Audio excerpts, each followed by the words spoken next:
और ही बनिसो हर ही कटायब वृंदावन सो बासियो। अब हमर गौड़ा रानी विवाह करे वाली हो गई हो नारद ब्राह्मण के बजाओ और हुनका योग ऊपर ढूंढ।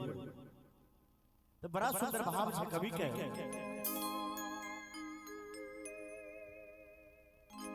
ऊंचरे मंदिर चढ़ी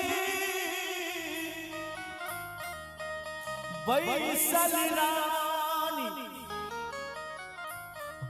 राजा से करै छै जवाब यो।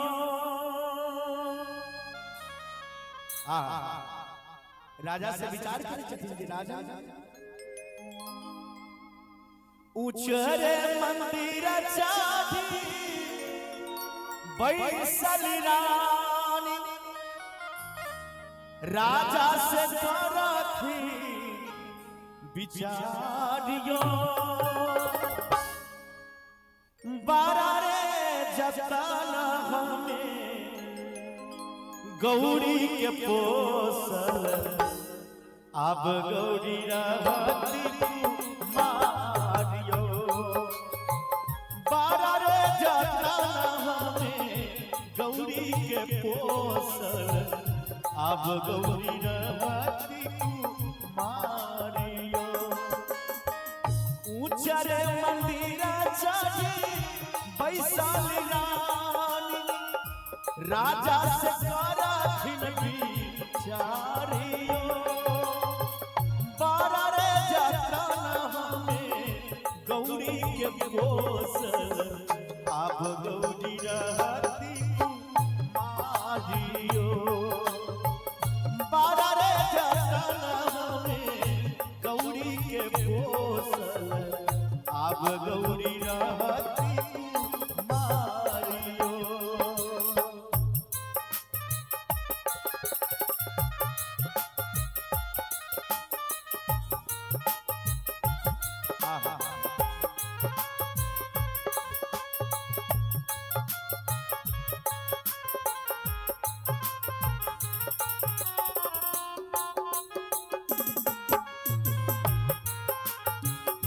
महादेव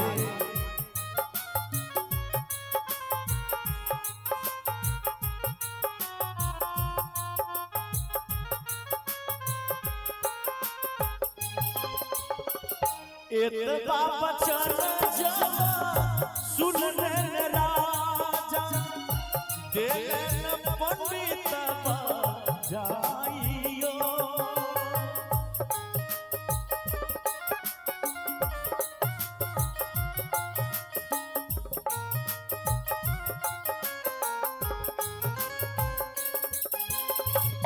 राजा रानी के वचन जे सुनै छथिन त पंडित जी के बजाबै छथिन। राजा हिमांचल एतबा वचन जब सुनले राजा पुजारी जी देलन पंडित जाइयो।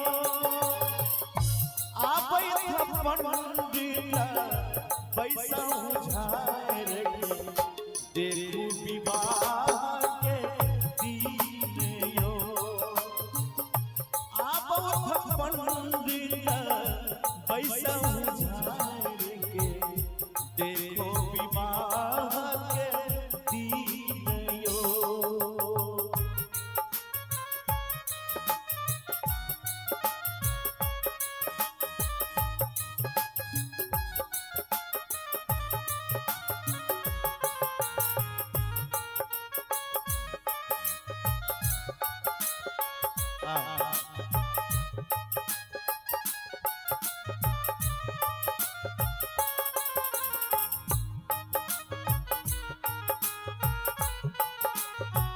जय हो संतोष जी।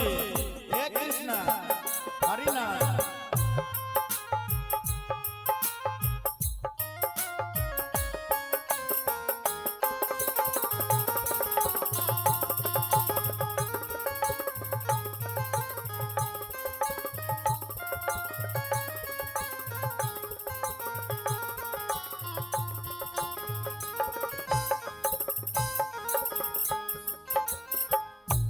और ही बरसो हर ही कटाया वृंदावन सो बासियो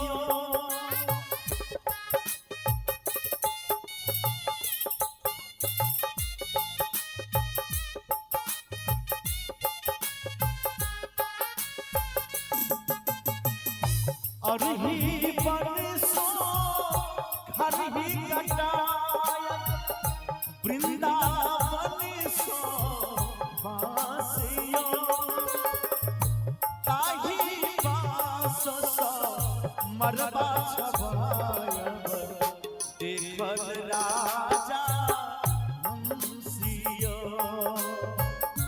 ताही बास सो मरबा छबावल देखल राजा हंसियो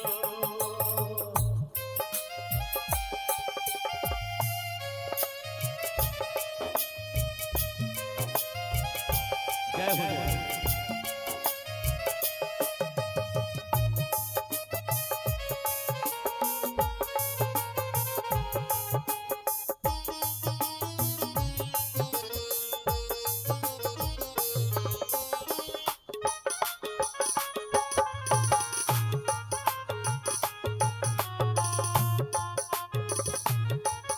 दया कर महादेव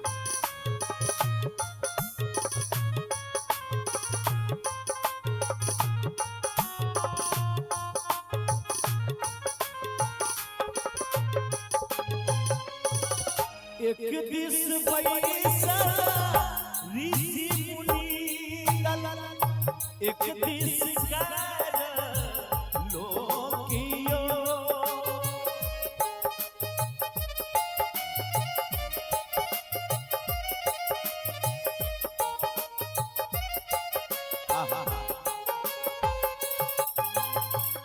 एक दिस बैसा ऋषि मुनि दल एक दिस गार लोकियो सोनमा जरही तई हेरी बान लेतिए सिंदूर के रात लाजियो सोनमा जरही तई हेरू की लाइन तो सिंदूर के रखबई लाजियो धन ही विद्यापति सुन है मनाया विधि करू अपन विधानिये